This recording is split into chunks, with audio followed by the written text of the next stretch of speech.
नमो नमः। मैं डॉक्टर के L Meena, associate professor Sanskrit, government college Karauli. Sanskrit online कक्षा में आज हम अधिकरण कारक सप्तमी विभक्ति के सूत्र यतस्य निर्धारणम के विषय में पढ़ेंगे। आज का अध्ययन का जो बिंदु है, अध्ययन का जो सूत्र है वह है यतस्य निर्धारणम। इस सूत्र का अर्थ होगा जहाँ पर किसी समुदाय से किसी विशेष को जाति के आधार पर, गुण के आधार पर, क्रिया के आधार पर या फिर संज्ञा के आधार पर अलग किया जाए, वहाँ पर षष्ठी या सप्तमी विभक्ति का प्रयोग किया जाता है। अर्थात बहुतों में से किसी एक की विशेषता बताई जाए या फिर बहुतों में से किसी का निर्धारण किया जाए या बहुतों में से किसी को छांटा जाए, वहाँ पर या तो षष्ठी विभक्ति का प्रयोग करेंगे या फिर हम सप्तमी विभक्ति का प्रयोग करेंगे। दोनों विभक्तियों का ही प्रयोग किया जा सकता है। षष्ठी विभक्ति का प्रयोग किया जा सकता है या फिर सप्तमी विभक्ति का प्रयोग किया जा सकता है। दोनों विभक्तियों को हम लगा सकते हैं।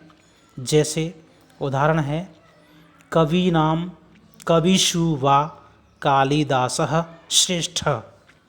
कवियों में कालिदास श्रेष्ठ है। यह कालिदास को कवियों से अलग किया गया है, कवियों में विशेष बताया गया है, अन्य कवियों से छांटा गया है, इसको विशेषता बताई गई है, इसकी विशेषता बता करके इसको श्रेष्ठ बताया गया है।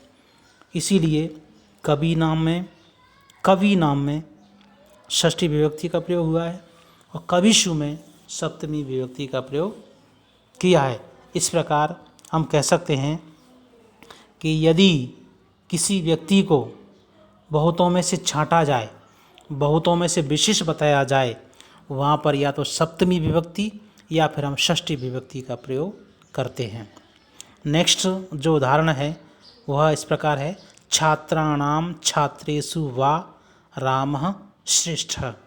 यहाँ पर छात्राणाम में षष्ठी विभक्ति हुई है, छात्रेषु में सप्तमी विभक्ति का प्रयोग किया गया है, क्योंकि राम को छात्रों में से छांटा गया है, विशेष बताया गया है, तो जिसमें से छांटा जाए उसमें ही हम सप्तमी या षष्ठी विभक्ति का प्रयोग करते हैं। नदीनाम नदीषु वा गंगा पवित्रतमा। नदियों में गंगा पवित्रतम है।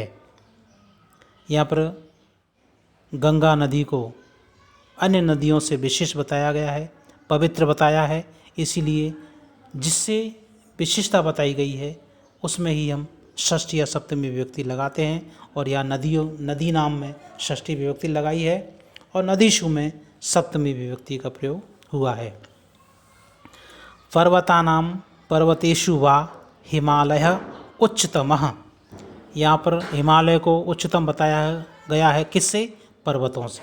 तो पर्वतानाम में षष्ठी विभक्ति और पर्वतेषु में सप्तमी विभक्ति का प्रयोग किया गया है।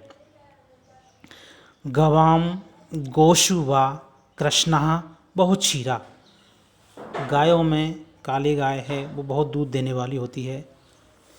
यहाँ पर गवाम और गोषु में षष्ठी और सप्तमी विभक्ति का प्रयोग किया गया है। इस प्रकार स्पष्ट है कि यदि किसी व्यक्ति को या किसी को बहुतों में से छांटा जाए, बहुतों में से विशेष बताया जाए, वहाँ पर हम षष्ठी विभक्ति का या सप्तमी विभक्ति का प्रयोग करते हैं। धन्यवाद।